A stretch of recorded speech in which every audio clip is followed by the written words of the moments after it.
로마서는 사도 바울이 로마 교회에 보낸 편지죠. 사도 바울에 대해서는 우리가 잘 알고 있습니다. 그에 관한 자료가 많이 있으니까 사도 바울에 대해서 우리가 잘 알고 있는데, 그런데 막상 이 로마서 편지를 받는 로마 교회에 대해서 우리가 잘 모릅니다. 로마 교회는 로마에 있던 교회예요. 당시 로마는 세계 제일의 으뜸가는 도시였죠. 제국의 영화와 번영이 있는 그런 도시였습니다. 그곳에 로마 교회가 세워진 거예요. 그런데 이 로마 교회가 처음에 어떻게, 그리고 누구에 의해서 세워졌는지에 대해서는 아직까지 정확하지 않습니다. 대부분의 복음주의 학자들은 이 로마 교회의 설립 배경을 사도행전 2장에 두고 있습니다. 우리가 사도행전 2장을 보면 오순절이라는 이스라엘 명절에 전 세계에 흩어졌던 이제 많은 유대인들이 예루살렘으로 모여들죠. 그 모여든 사람들 가운데에는 로마에 살던 유대인들과 유대교회에 들어온 이방인들이 있었다고 이렇게 사도행전 2장에 기록되어 있어요. 근데 그때 오순절 성령 강림의 역사가 나타나죠. 그래서 마가다락방에서 기도하던 120명의 그 제자들이 성령이 충만함을 받고, 그래서 이제는 막 성령께서 말하게 하심에 따라서 막 말을 하는데 그게 다른 나라 방언으로 말을 하는 거예요. 다른 나라 언어로 말을 하는 겁니다.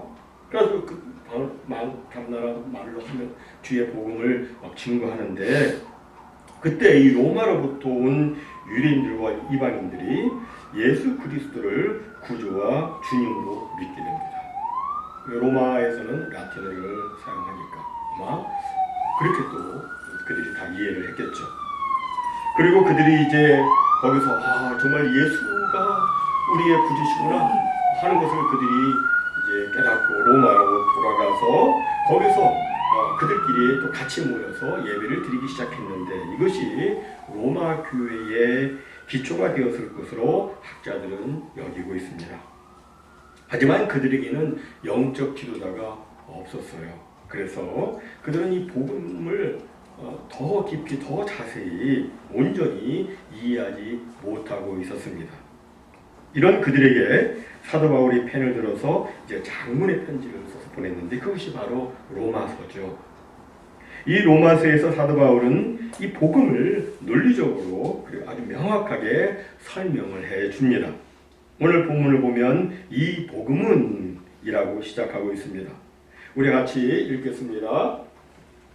이 복음은 하나님이 선지자들을 통하여 그의 아들에 관하여 성경에 미리 약속하신 것이라.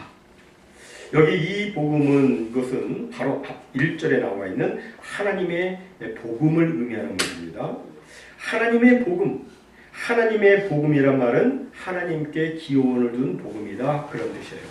여러분, 복음의 기원, 시작은 사도 바울이 아닙니다. 복음의 기원은 하나님에게 있습니다. 하나님께 속하였다가 하나님께로부터 주어진 것이 바로 하나님의 복음인 거예요. 지난 설교에도 말씀드렸듯이 인간의 가장 궁극적이고도 실존적인 질문은 어떻게 사람이 죽지 않고 영원히 살 수 있는가 하는 문제입니다. 이 죽음 앞에서 사람들은 모두 절망하며 좌절합니다. 가진 자도, 건강한 자도, 권세가 있는 자도, 똑똑한 자도, 성공한 자도 죽음 앞에서는 모두가 무력합니다. 왜 이런 우스운 이야기가 있지 않습니까? 10대에는 성공한 아버지를 두었으면 성공, 20대에는 학벌이 좋으면 성공, 30대에는 직장이 좋으면 성공, 40대에는 2차를 쏠 수 있으면 성공, 50대에는 공부 잘하는 자녀가 있으면 성공, 60대에는 아직 돈 벌고 있으면 성공, 70대에는 건강하면 성공, 80대에는 본처가 밥 차려주면 성공, 90대에는 전화 오는 사람이 있으면 성공, 100살에는 아침에 눈 뜨면 성공. 뭐 이런 말이 있어요, 세상에서는. 근데 여러분, 뭐 그렇게 아무리 그렇게 뭐 성공적인 삶을 살았다 할지라도 그 끝은 뭐예요? 그 끝은 죽었더라예요. 죽는 거예요. 죽음입니다. 죽음 앞에서는 모두가 다 무력해요. 그런데 사람은 죽음으로 끝나지 않고 그 후에 심판이 있다고 성경에 말씀합니다. 그 심판에서 의인은 영원한 천국에서 영생 복락을 누리게 되지만 죄인은 둘째 사망 곧 영원한 불못에 던져져서 영원토록 지옥 형벌을 받는다고 말씀합니다. 이 문제를 해결할 사람은 아무도 없어요. 그래서 하나님께서는 우리를 위해서 독생자 예수 그리스도를 이 땅에 보내셔서 십자가에 못 박혀 죽게 하셨습니다. 그리고 예수님을 사흘 만에 다시 살리셔서 누구든지 예수 그리스도를 믿으면 멸망치 않고 영생을 얻게 해 주셨습니다. 이게 얼마나 놀라운 복음이에요. 이것은 여러분 사도 바울이 만들어낸 이야기가 아니에요. 이 복음은 전부터 있었던 소식입니다. 하나님이 선지자들을 통해서 그의 아들에 관하여 성경에 미리 약속하신 것입니다. 그럼 하나님께서는 선지자들을 통해서 구체적으로 어떤 약속을 하셨습니까? 먼저 하나님께서는 선지자 모세를 통해서 구약 창세기 1장 15절에서 이런 약속을 하셨습니다. 여자의 후손이 뱀의 머리를 상하게 할 것이라. 여기서 여자의 후손이라고 해서 많은 사람을 가리키는 것 같이 보이지만 실제로는 그게 단수예요. 단수형입니다. 복수형이 아니라 단수예요. 여자의 후손은 그리스도를 가리키는 표현이고 뱀은 사탄을 가리키는 표현인데 여자의 후손이 뱀의 머리를 상하게 한다는 것은 사탄에 대한 예수 그리스도의 완전한 승리를 의미하는 말입니다. 예수님이 오셔서 사탄을 완전히 승리하게 할 것이다. 창세기 3장 15절 하나님께서 선지자 모세를 통해서 그렇게 약속하셨어요. 또 선지자 모세는 그 뒤에 이어지는 많은 말씀, 특별히 출애굽기 말씀이나 레위기 말씀을 통해서 예수 그리스도를 통해서 우리가 구원을 받고 우리가 죄가 속죄함을 받는 이것을 그 제사와 모든 것을 다 예표적으로 그것을 우리들에게 예고해 주었습니다. 그리고 이사야 선지자는 어떻게 합니까? 그리스도가 동정녀에서 나올 것을 예언했고 메시아가 부자의 묘에 장사될 것을 예언했고 미가 선지자는 그리스도가 베들레헴에서 나실 것을 예언했고 스가랴 선지자는 예수님이 나귀 새끼를 타시고 또 은 30에 팔릴 것이라고 그렇게 예언을 했습니다. 그리고 왕이며 선지자인 다윗은 시편 22편에서 메시아가 십자가에 못 박히실 때 그의 옷이 제비 뽑아 나뉘어질 것이라고 예언을 했고 시편 34편에서는 메시아의 뼈가 하나도 꺾이지 아니할 것이라고 그렇게 예언을 했습니다. 그리고 그 밖에 많은 선지자들은 메시아가 오셔서 우리 죄인들을 위해서 고난을 받고 죽임을 당하고 제3일에 다시 살아나서 사람들을 죄와 사망의 세력에서 벗어나게 해 줄 것이라고 예언을 했습니다. 이처럼 하나님께서는 이 구약의 선지자들을 통해서 자기 아들인 그리스도에 관해서 미리 말씀을 하셨습니다. 그럼 하나님의 아들이신 예수 그리스도는 과연 어떤 분이신가? 이에 대해서 오늘 본문은 두 가지로 말씀합니다. 함께 우리 읽겠습니다. 시작. 그의 아들에 관하여 말하면 육신으로는 다윗의 혈통에서 나셨고 무슨 의미의 말씀입니까? 이 말씀은 예수님은 한마디로 허구의 인물이나 가공의 인물이 아니라 역사적으로 존재한 실제적인 참 사람이라는 겁니다. 우리가 잘 아는 마태복음 1장에 보면 아브라함과 다윗의 자손 예수 그리스도의 계보, 족보가 나와 있습니다. 그리고 여러분 누가복음 3장에도 보면 예수님의 이름이 족보에 나와 있죠. 족보에 이름이 있다는 것은 그 인물은 역사 속에 실제로 존재했던 사람이라는 의미입니다. 그런데 마태복음의 족보와 누가복음의 족보를 보면 그 둘의 약간의 차이가 있습니다. 그건 족보에 예수님의 그 할아버지 족보상에 예수님의 할아버지 이름이 마태복음에는 야곱으로 되어 있는데 누가복음에는 헬리라고 되어 있다는 거예요. 그리고 그렇게 해서 또 다른 이름이 나오면서 계속해서 쭉 다른 이름들이 나옵니다. 그래서 어떤 사람들은 이것을 근거로 해서 이건 성경이 잘못된 거다, 성경에 오류가 있다라고 말하지만, 그러나 그것은 유대인들의 전통과 관습을 몰라서 하는 말이죠. 유대인들에게는 오늘의 우리에게는 생소한 수혼 결혼법이라는 것이 있습니다. 수혼 결혼법이란 형제 중 하나가 아들을 낳지 못하고 죽으면 그 남자의 형제가 그 형수나 제수에게서 자녀를 낳아서 죽은 형제의 대를 잇게 하는 법입니다. 역사적으로 우리나라에서도 고구려 시대에는 그런 수혼 결혼법이 있었어요. 근데 그것이 또 중간에 사라졌다가 이제 근대 조선에 와서는 이제 수혼 결혼법은 아니지만 입양법으로 대를 잇곤 했습니다. 저희 집 이야기를 해서 죄송하지만 저희 족보에서 보면 족보에 재림이 있죠. 근데 쭉 타고 우리 조상 가운데 올라가 보면 말이죠. 아들이 없어서 형제의 아들을 자기의 아들로 입양해가지고 대를 잇게 한 적이 2번 있었습니다. 생부는 형인데 족보상에는 동생의 아들로, 또는 생부는 동생인데 족보상에는 형의 아들로 입양되어서 계대를 이었습니다. 이렇게 대를 잇는 아들을 계자라고 하죠. 이을 게 아들 제자 해서 계자라고 합니다. 이런 식으로 보면 족보상의 아버지와 혈통상의 아버지는 다르게 됩니다. 마태복음의 족보와 누가복음의 족보도 그런 식으로 생각을 하면 쉽게 이해가 되리라 여겨집니다. 그런데 중요한 것은 그 두 족보가 그렇게 이름이 다르게 막 계속해서 쭉 올라가다가 결국 다윗에 가서 만나요. 다윗에 가서 딱 만납니다. 마태복음에서는 다윗의 아들 솔로몬을 통해서 다윗에 이르게 되고, 누가복음에서는 다윗의 아들 나단을 통해서 다윗에게 이르게 됩니다. 그러니까 이쪽 족보를 택해도 저쪽 족보를 택해도 모두 다윗에게 이르게 돼요. 다윗의 혈통에 이르게 되는 거예요. 그렇다면 예수 그리스도는 족보상 분명 다윗의 혈통으로 오신 것이 맞습니다. 예수님은 육신으로는 다윗의 혈통으로 오셨습니다. 예수님께서는 구약의 선지자들이 예언한 것처럼 다윗의 후손으로 오셨어요.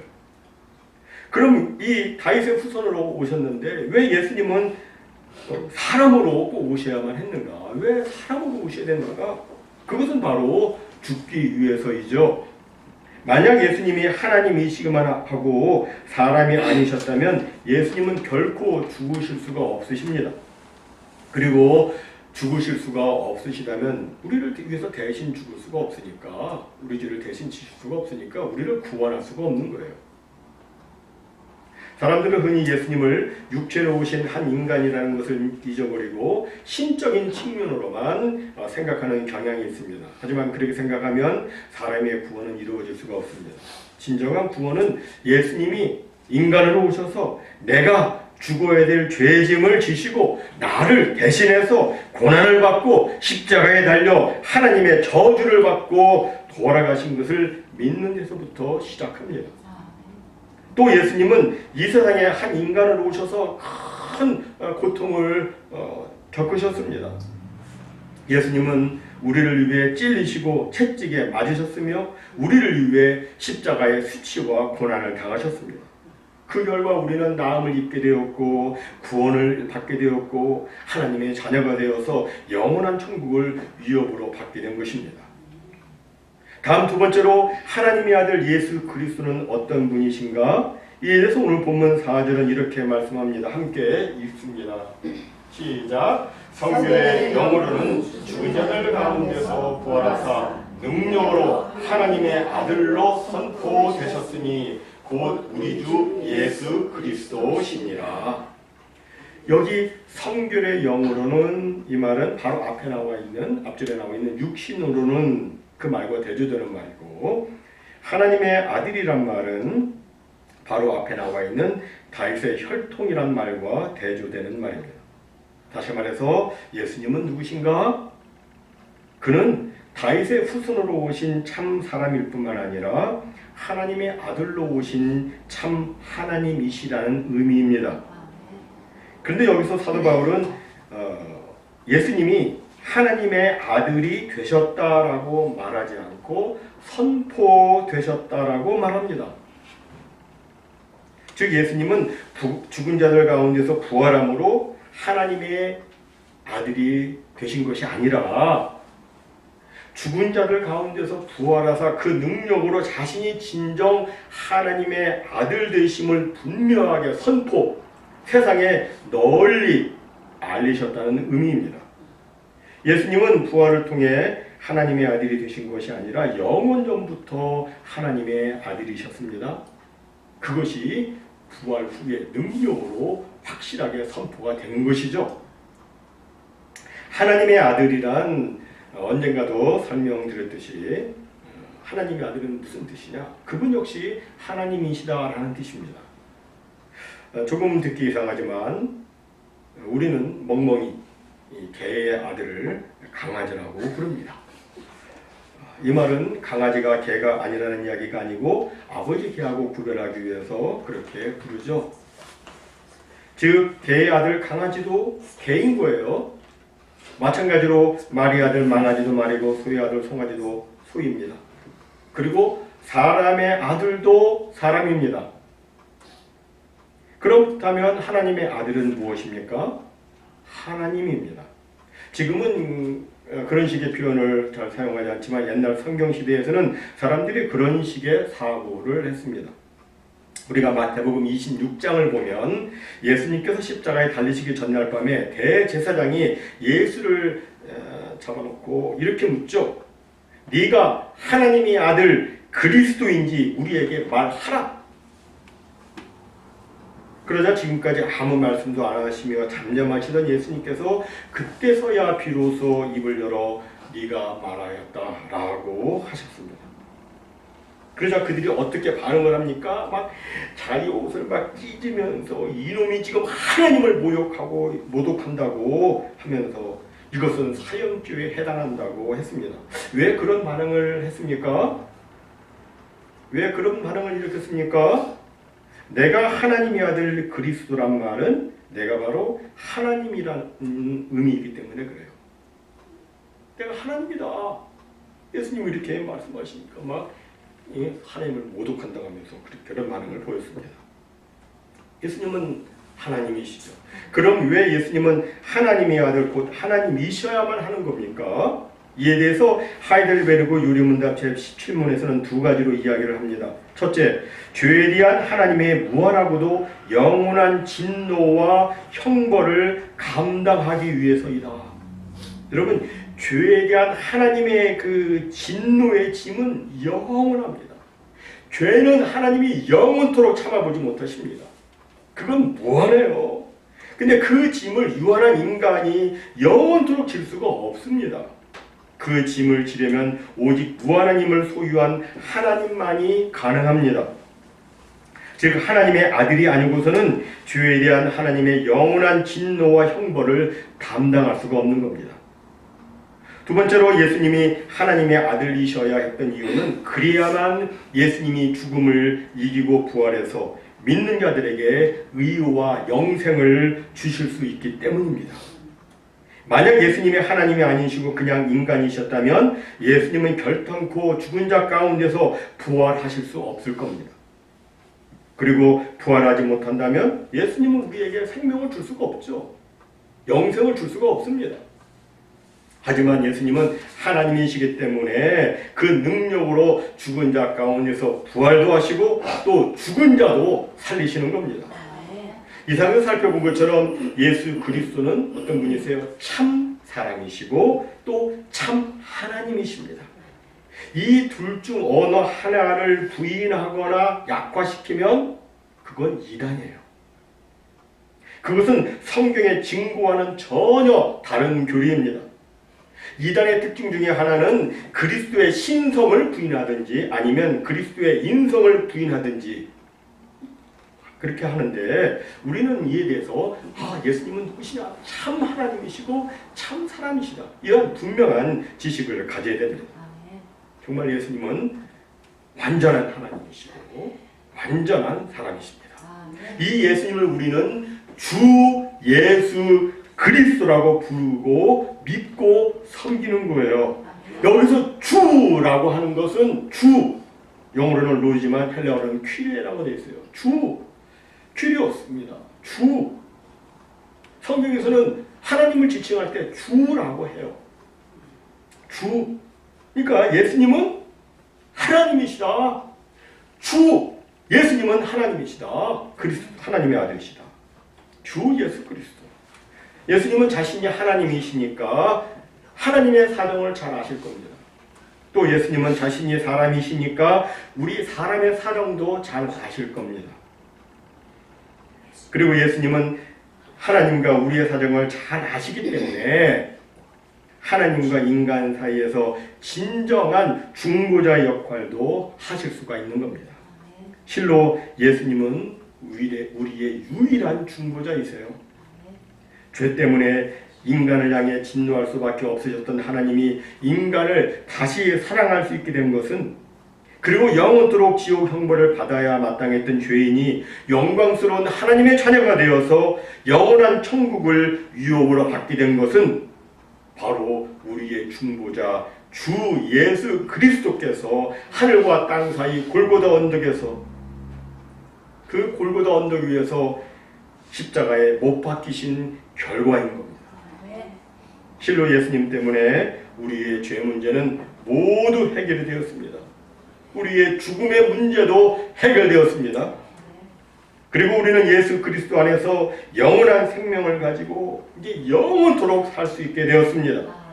따라서 우리는 우리에게 영원한 생명과 자유와 기쁨과 천국을, 그리고 하나님의 자녀라는 영광스러운 신분을 허락해 주신 우리 구주 예수님께 날마다 감사하고 찬송하고 영광 올려드리는 삶을 살아야 하는 겁니다. 모쪼록 날마다 예수 그리스도의 우리의 주 되심과 우리의 하나님 되심과 우리의 구원 되심과 생명 되심과 소망 되심을 경험하시고 이를 또한 세상에 널리 전파하는 우리 모두가 되기를 바랍니다. 그래서 우리 주 예수님이 우리의 소망 되시고 생명 되시고 능력 되신 것을 저들도 또한 깨달아 알게 되고, 그래서 저들에게도 구원의 하나님의 놀라운 역사가 나타나서 하나님의 이 땅을 구원하시고자 하시는 하나님의 그 놀라운 뜻을 아름답게 이루어드리는 우리 모두가 다 되시기를 주님의 이름으로 축원합니다. 아멘.